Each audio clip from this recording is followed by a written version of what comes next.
කලින් කොටස ඉවර වුණේ ටියන්ට ලොකු කරදර ගොඩකට මුහුණ දෙන්න සිද්ධ වෙලා අන්තිමට ගෙදරත් ගිනි අරගත්ත තැනින්නේ. ඉතින් ඊළඟ දවසේ උදේම ටියන් යනවා එයාට කලින් දවසේ හම්බ වුණ අර ආච්චිව ආයෙත් හම්බ වෙන්න හිතාගෙන. මොකද ටියන්ට තේරෙනවා ඒ ආච්චි කලින් දවසේ කිව්වා වගේ එයා වෙන්බින් එක්ක කළු නූලකින් සම්බන්ධ වුණ නිසා තමයි මේ වගේ අවාසනාවක් එයා ළඟට ආවේ කියලා. ඉතින් ටියන් මේ ආච්චිගෙන් අහන්නේ එයා කොහොමද ඒ කළු නූල ලිහාගන්නේ කියලා. මේ ආච්චි ටියන්ගෙන් අහන්නේ ඒ කෙනා ටියන්ගෙන් වටින දෙයක් ගත්ත නේද කියලා. ටියන් මේ වෙලාවේ ටිකක් කල්පනා කරද්දි තමයි මතක් වෙන්නේ වෙන්බින් එයාගේ ෆස්ට් කිස් එක ගත්ත කියන එක. ඉතින් මේ ආච්චි ටියන්ට කියන්නේ ටියන්ගේ අවාසනාව නැති කරගන්න නම් ටියන් වෙන්බින්ට ආපස්සට ඒ කිස් එක දෙන්න ඕනේ කියලා. ඒ කියන්නේ ටියන්ට මේ කරදර වලින් බේරෙන්න නම් වෙන්බින්ව කිස් කරන්න සිද්ධ වෙනවා කියන එක. ඒත් මේ ආච්චි කියන දේ පිළිගන්න කැමති වෙන්නේ නැති ටියන් මේ ආච්චිට කැබ් එකක් අරන් ගෙදර යන්න කියලා සල්ලිත් දීලා මෙතනින් යන්න යනවා. ඊළඟට ටියන් එයාගේ මල්ලි ශාන්ට සහ එයාගේ හොඳම යාළුවා රෝවුට එයාට කලින් දවසේ සිද්ධ වුණ දේවල් ඔක්කොම කියනවා. ශාන් ටියන්ට කියන්නේ සමහර විට අර ආච්චි කියපු දේ ඇත්ත වෙන්න පුළුවන් කියලා වගේම ඒ නිසා ටියන් වෙන්බින්ව ආයෙත් කිස් කරන එක මේකට හොඳම විසඳුම වෙන්න පුළුවන් කියලා. මොකද මේ වෙද්දි ටියන් විතරක් නෙවෙයි රෝව් සහ ශාන් පවා අවාසනාවන්ත වෙලා ඉන්නේ කියලා මේ දෙන්න කියනවා. මොකද කලින් දවසේ රෝව්ගේ අතින් කස්ටමර් කෙනෙක්ගේ ඇඳුමට තේ හැලුන නිසා ඒ ඇඳුම වෙනුවෙන් මුළු මාසෙකම සැලරි එක වගේ ගාණක් එවන්න රෝව්ට සිද්ධ වෙලා තියෙනවා. ඉතින් ටියන්ගේ මේ අවාසනාව මේ දෙන්නටත් බලපාන නිසා ශාන් ටියන්ට කියන්නේ කොහොම හරි වෙන්බින්ව කිස් කරලා මේක ඉවරයක් කරලා දාන්න කියලා. ඒත් රෝව් මේකට විරුද්ධ වෙනවා. රෝව් ශාන්ට හොඳටම බනින්නේ තමන්ගේම අක්කට ඔය වගේ දෙයක් කියන්නේ කොහොමද කියලා.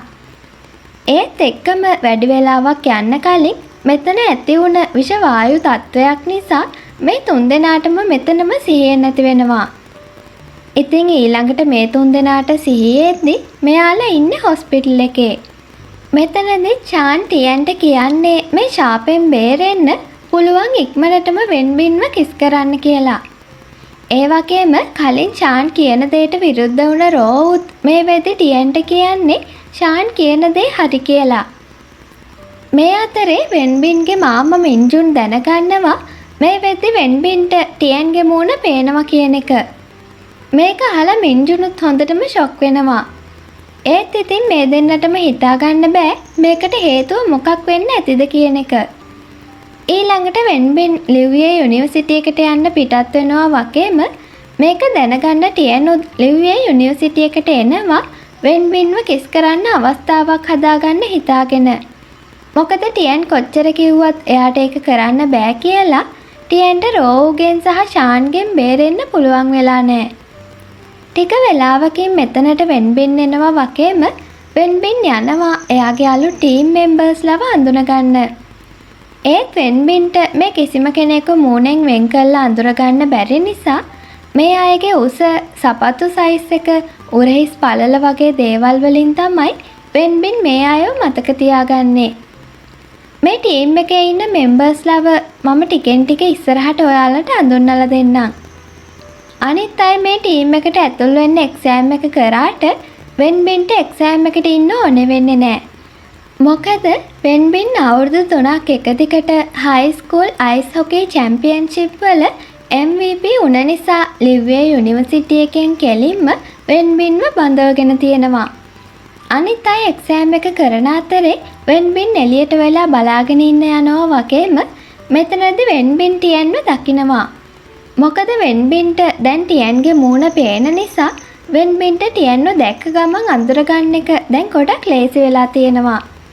මෙතනදිත් ඉතින් මේ දෙන්න කරන්නේ හොඳටම රණ්ඩු වෙන එක. ටියන් මෙතනට ආවේ වෙන්බින්ව කිස් කරලා එයාගේ අවාසනාව නැති කරගන්න හිතාගෙනනේ.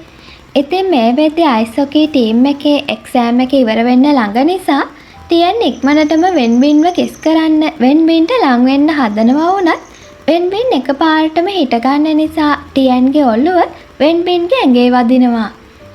වෙන්බින් අයිස් හොකී ටීම් එකේ කෝච්ට කියන්නේ එයාටත් මේ ටීම් එකට එන්න සුදුසුකමක් තියෙනවා කියලා අනිත් අයට ඔප්පු කරලා පෙන්වන්න ඕනේ නිසා එයාට ටීම් එකේ මෙම්බර් කෙනෙක් වෙන්න ෂෙන් එක්ක මැච් එකක් තියන්න ඕනේ කියලා. මොකද කලින් වෙන්බින් ආව වෙලාවේ ෂෙන් වෙන්බින්ට චැලෙන්ජ් කරා එයාත් එක්ක මැච් එකකට එන්න කියලා. කෝච් ෂෙන් මේකට අවසර දෙනවා වගේම මේ මැච් එක ටීම් එකක දෙන්න ගානේ ඉඳන් සෙල්ලම් කරමු කියලා ෂෙන් යෝජනා කරනවා. ඉතින් ෂෙන් එයාගේ ටීම්මේට් විදියට හෝරන් කියන ටීම් මෙම්බර්ව තෝරගද්දි වෙන්බින් එයා ළඟ ඉන්න ටියන්ව තෝරගන්නවා ටීම්මේට් විදියට. මේ මැච් එකේදීත් වෙනදා වගේම වෙන්බින් තනියම ලකුණු ගන්න හැදුවත් ටියන්ගේ උදව් නැත්තම් අනිත් ටීම් එකටත් ලකුණක් යනවා. කොහොම හරි මේ වෙලාවේ ටියන්ගේ හැකියාව දැකලා වෙන්බින් වගේම අයිස් හොකී ටීම් එකේ කෝච් චෙනුත් ගොඩක් පැහැදෙනවා. මැච් එක දිනන්න වෙන්බින්ට සහ ටියන්ට පුළුවන් වෙනවා වගේම ඊළඟට වෙන්බින් ඇඳුම් මාරු කරගෙන එනකන් ටියන් චේන්ජින් රූම් එක ළඟට වෙලා බලාගෙන ඉන්නවා. මොකද ටියන්ට ඕනේ කරන්නේ ඉක්මනටම වෙන්බින්ට කිස් එකක් දීලා මේ කරදර ඔක්කොම ඉවරයක් කරලා දාන්න. ටියන් එයා වැරදීමකින් වෙන්බින්ගේ ඇඟට වැටෙනවා වගේ පෙන්නලා කිස් කරන්න හදනවා වුණත් ඒ උත්සාහය අසාර්ථක වෙනවා. මේ වෙලාවේ ටියන්ගේ ඔළුවට හෙල්මට් එකක් දාන වෙන්බින් ආයෙත් ඉක්මනටම හම්බ වෙමු කියලා මෙතනින් යන්න යනවා. ටියන් දකිනවා මේ හෙල්මට් එකේ W අකුර තියෙන බැජ් එකක් අල්ලලා තියෙනවා කියලා. මේකෙන් ටියන්ට මතක් වෙනවා කලින් දවසේ කෙනෙක් එයා ළඟින් තියලා ගිහින් තිබ්බ කුඩෙත් තිබ්බේ මේ විදියම බැජ් එකක් කියලා. ඉතින් ටියන්ට මේ වෙලාවේ හිතෙනවා ඒ කුඩේ එයා ළඟින් තියලා ගියපු කෙනා සමහර විට වෙන්බින් වෙන්න පුළුවන් කියලා. ඒත් වෙන්බින් වගේ නපුරු කෙනෙක් ඒ වගේ හොඳ දෙයක් කරන්න විදියක් කොහොමටවත් නැහැ කියලා හිතන ටියන් මේක එහෙමම අමතක කරලා දානවා. ඊළඟ දවස වෙද්දී ආයෙමත් ටියන් ළඟට අවාසනාව එනවා. උදේ ටියන් නැහැරෙද්දී ටියන්ගේ ගෙදරට මේ ගෙදර අයිති කෙනා ඇවිත් ඉන්නවා. ටියන් මේ ගෙදර ගිනි තියපු නිසා මේ කෙනා ටියන් එක්ක මේ වෙද්දී හොඳටම තරහෙන් ඉන්නේ. ගෙදර ගිනි ගත්ත එකට හේතුව ටියන්ගේ ඉලෙක්ට්‍රික් බඩුවකින් ඇති වුණ විදුලි කාන්දුවක් නිසා තමයි මේ කෙනා ටියන්ට මේකේ වැරද්ද පටවන්නේ. මේ නිසා අන්තිමේදී ටියන්ට මේ ගෙදරින් යන්න සිද්ධ වෙනවා වගේම මේක දැනගත්ත ගමන් රෝ සහ ෂාන් එනවා ටියන් ළඟට. දැන් ටියන්ට යන්න තැනක් නැති නිසා මේ තුන්දෙනා ඒ ගැන කල්පනා කර කර ඉද්දි තමයි පාර්සල් බෙදන කෙනෙක් ලිව්වේ යුනිවර්සිටි එකෙන් එවපු ඇඩ්මිෂන් ලෙටර් එකක් අරගෙන මෙතනට එන්නේ. මේක දැකලා සතුටු වෙන ටියන් හිතන්නේ එයාගේ වාසනාව ආයෙත් එයා ළඟට ඇවිත් කියලා වගේම ඒ නිසා තමයි එයාව ලිව්වේ යුනිවර්සිටි එකේ ෆිගර් ස්කේටින් ඩිපාර්ට්මන්ට් එකට තෝරගන්න ඇත්ත කියලා. දැන් ටියන්ට යුනිවර්සිටි හොස්ටල් එකේ නවතින්න පුළුවන් වෙන නිසා ටියන්ට ඉන්න තැනක් නැති එකටත් මේකෙන් විසඳුමක් ලැබෙනවා. ඒත් ඉතින් සිද්ධ වෙලා තියෙන්නේ නම් මේ තුන්දෙනා හීනකින්වත් හිතපු නැති දෙයක්. මොකද ටියන්ට ඇඩ්මිෂන් ලැබිලා තියෙන්නේ ෆිගර් ස්කේටින් ඩිපාර්ට්මන්ට් එක වෙනුවට පිරිමි අයිස් හොකී ඩිපාර්ට්මන්ට් එකට. මේක සිද්ධ වුණේ කොහොමද කියලා මෙයාලට හිතා ගන්න බැරි වුණත් මේ තුන්දෙනාට තේරෙනවා දැන් ටියන්ට තියෙන හොඳම විකල්පය මේක කියලා. මොකද මේකෙන් ටියන්ට එයාගේ හීනේ වුණ ලිව්වේ යුනිවර්සිටි එකට ඇතුල් වෙන්න පුළුවන් වෙනවා වගේම ඉන්න තැනකුත් ලැබෙන නිසා. ඉතින් ටියන් එයාගේ සුපුරුදු විග් එක දාගෙන බෝයි කෙනෙක් විදියට ඇඳගෙන ලිව්වේ යුනිවර්සිටි එකේ අයිස් හොකී ඩිපාර්ට්මන්ට් එකට ඇතුල් වෙන්න යනවා.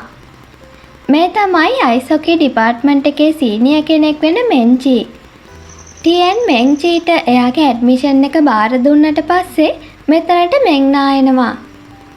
මෙන්නා මෙන්චිට හොඳටම කෑ ගහලා බනින්න පටන් ගන්නේ එයාට ෂූරන් බිස්නස් ස්කූල් එකට යන්න ඕනේ වුණත් මෙන්චි එයාව බලෙන්ම ලිව්වේ එකට ඇතුල් කරගත්තා කියලා. මේ වෙලාවේ මේක අහගෙන ඉන්න ටියන්ට සිද්ධ වෙලා තියෙන දේ තේරුම් ගන්න වැඩි වෙලාවක් යන්නේ නැහැ. මෙන්චි කියන්නේ මෙන්නාගේ අයියා. ඉතින් මෙන්නා වෙන්බින් නිසා ෂූරන් බිස්නස් ස්කූල් එකට යන්න හැදුවත් මෙන්නාගේ අයියා එයාලගේ අම්මලට කියලා මෙන්නාව ලිව්වේ යුනිවර්සිටි එකේ ෆිගර් ස්කේටින් ඩිපාර්ට්මන්ට් එකට ඇතුල් කරලා තියෙනවා. දැන් එයාට වෙන්බින් එක්ක කොලෙජ් යන්න වෙන්නේ නැති නිසා තමයි මෙන්නාට එයාගේ අයියාත් එක්ක හොඳටම තරහ ගිහින් තියෙන්නේ. මොකද මෙන්නා තාමත් දන්නේ නැහැ වෙන්බින් චූරන් ස්කූල් එක වෙනුවට ලිව්වේ යුනිවර්සිටි එක තෝරගත්තා කියන එක. මේ වෙලාවේ ඇඩ්මිෂන් එක බාර දෙන්න ඇවිත් ඉන්න වෙන්බින්ටත් මේක ඇහෙනවා වගේම වෙන්බින් මෙන්නායාව දකින්න කලින් මෙතනින් හොරෙන්ම යන්න හදනවා. ඒත් මේක දකින ටියන් වෙන්බින්ගෙන් පලිගන්න හිතාගෙන වෙන්බින්ව මෙන්නා ළඟට තල්ලු කරනවා. වෙන්බින් ලිව්වේ යුනිවර්සිටි එකට ඇතුල් වෙනවා කියන එක දැනගන්න මෙන්නාට ලොකු සතුටක් දැනෙනවා වගේම මෙන්නා මේ වෙලාවෙම යන්න පිටත් වෙනවා ෆිගර් ස්කේටින් ඩිපාර්ට්මන්ට් එකට ඇඩ්මිෂන් එක බාර දෙන්න.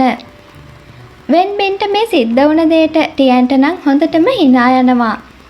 ඒත් ඉතින් ටියන් hina වෙනවා දකින මෙන්චීට හොඳටම තරහ යනවා වගේම මේ වෙද්දි මෙන්චී වෙන්බින් එක්කත් හොඳටම තරහෙන් ඉන්නේ. මොකද මෙන්නා වෙන්බින්ට ගොඩක් කාලෙක ඉඳන් කැමැත්තෙන් ඉන්නවා කියන එක මෙන්චී දන්නවා වගේම මෙන්චීට එයාගේ නංගි වෙන්බින්ට කැමති වෙන එක නවත්තන්න පුළුවන්කමක් නැහැ. මේ නිසා මෙන්චී මේ දෙන්නට කියනවා ටීම් එකේ හැමෝටම ඕනේ කරන හොකී පිටි සහ හෙල්මට් අරගෙන එන්න කියලා. ටියන් මෙතන තියෙන ඉනිමගක් තියලා උඩට නැගලා හෙල්මට් ගන්න හදද්දි මේක දකින වෙන්බින් මේ ඉනිමග අයින් කරනවා. වෙන්බින්ගේ මේ දුෂ්ට වැඩ නිසා ටියන්ට නම් තව තවත් වෙන්බින් එක්ක තරහ යනවා. ඊළඟට යුනිවර්සිටි එකේ පූල් එක පැත්තට යන ටියන් දකිනවා පූල් එක ළඟ වෙන්බින් ඉන්නවා කියලා. කලින් එයාට කරපු දෙයට පාඩමක් උගන්වන්න හිතාගෙන ටියන් වෙන්බින්ව පූල් එකට තල්ලු කරන්න උත්සාහ කරනවා. මේ වෙලාවේ වෙන්බින් මෙතනින් අයින් වෙන්න හදන නිසා වෙන්බින් වෙනුවට ටියන්ව පූල් එකට වැටෙන්න යනවා. ඒත් කොහොම හරි වෙන්බින් ටියන්ව අල්ලගන්න නිසා ටියන් පූල් එකට නොවැටි 99න් බේරෙනවා. ටියන් වෙන්බින්ගෙන් ඉල්ලුවත් එයාව අතාරින්න එපා කියලා වෙන්බින් කරන්නේ එයාගේ ඇඟිලි එකින් එක දිගෑරලා අන්තිමට ටියන්ව පූල් එකට වැටෙන්න ඉඩ අරින එක. පූල් එකට වැටෙනවත් එක්කම ටියන්ගේ විග් එක ඔළුවෙන් ගැලවෙනවා වුණත් ටියන්ට පුළුවන් වෙනවා විග් එක අරගෙන කාටවත් පේන්නේ නැති වෙන්න පූල් එක යටින් පීනගෙන යන්න. ටියන් ටවල් එකක් ඔළුවට දාගෙන වෙන්බින්ට පේන්නේ නැති වෙන්න මෙතනින් යන්න හදනවා වුණත් වෙන්බින් මේ වෙලාවේ දැනගන්නවා ටියන් කියන්නේ කෙල්ලෙක් කියන එක. මොකද ටියන් හිතුවත් මෙතන ගොඩක් අය ඉන්න නිසා වෙන්බින්ට එයාව අඳුරගන්න බැරි වෙයි කියලා වෙන්බින්ට පේන්නේ ටියන්ව විතරක් නිසා වෙන්බින්ට ටියන්ව එක පාරින්ම අනිත් අයගෙන් වෙන් කරලා අඳුරගන්න පුළුවන් වෙනවා. ඉතින් අන්තිමේදී මේ විදියට වෙන්බින් ටියන්ගේ රහස ගැන දැනගන්නවා වගේම එයාට පේන එකම කෙනා වගේම එයා කිස් කරපු කෙනා කොල්ලෙක් නෙවෙයි කෙල්ලෙක් කියන එකත් වෙන්බින් දැනගන්නවා. ඒත් වෙන්බින් මේ රහස එයා ළඟ තියාගන්නවා වෙනුවට මේ ගැන කෝච්ට වාර්තා කරලා ටියන්ව ඩිපාර්ට්මන්ට් එකෙන් අයින් කරන්න තමයි උත්සාහ කරන්නේ. ඒත් එක්කම මෙතනට වෙන්බින්ව හොයාගෙන ටියන් එනවා. ටියන් මේ වෙද්දි දන්නේ නැති වුණත් වෙන්බින් එයාගේ රහස දන්නවා කියලා ටියන්ුත් වෙන්බින්ගේ රහසක් ගැන හොයාගෙන තියෙනවා. ඒ තමයි වෙන්බින් එයාගේ අම්මට බොරු කියලා එයා වෙනුවට එයාගේ මාමා මෙන්ජුන්ව චූරන් ස්කූල් එකේ රෙජිස්ටර් කරපු එක. මේ ගැන කාටවත් නොකිය ඉන්න මේ වෙනුවෙන් එයා මොකක්ද කරන්න ඕනේ කියලා වෙන්බින් ටියන්ගෙන් අහද්දි ටියන් කියන්නේ එයා ඒ ගැන හිතලා කියන්නම් කියලා වගේම එයාට කරදරයක් නොවේ වෙන්බින් ඉන්න ඕනේ කියලා.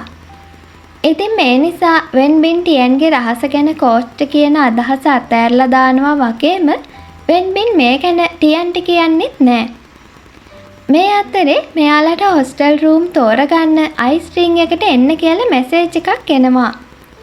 ලිව්වේ එකේ අයිස් හොකී ඩිපාර්ට්මන්ට් එකේ චාරිත්‍රයක් තමයි තමන්ගේ රූම් තමන්ගේ හැකියාව අනුව තෝරගන්න එක.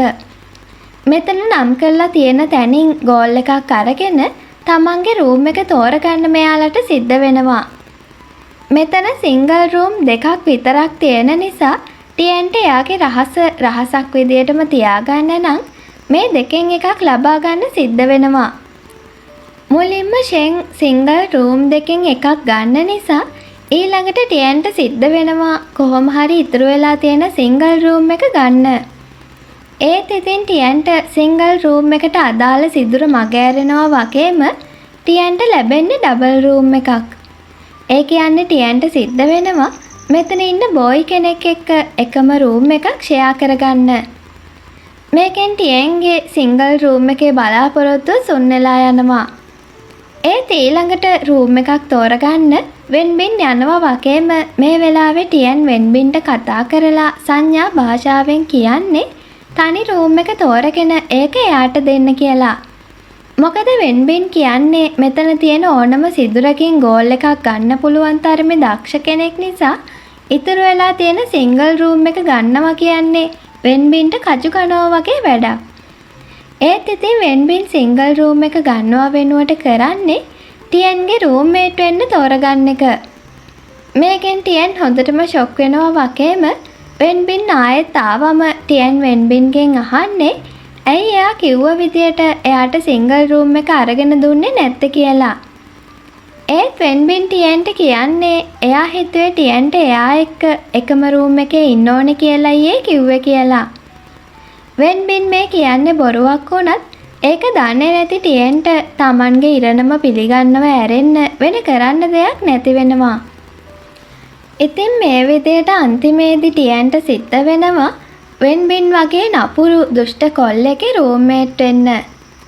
ඒ වගේම වෙන්බින් මේ වෙද්දිත් එයාගේ රහස ගැන දන්නවා කියන එක ටියන් කොහොමටවත් හිතන්නේ නැහැ. ඉතින් මේ දෙන්න අතරේ ඉස්සරහට මොන වගේ දේවල් සිද්ධ වෙයිද කියලා දැනගන්න අපි ඉක්මනටම ඊළඟ කොටසින් හම්බ වෙමු. එතකන් අපේ යාළුවන්ට සුබ දවසක්.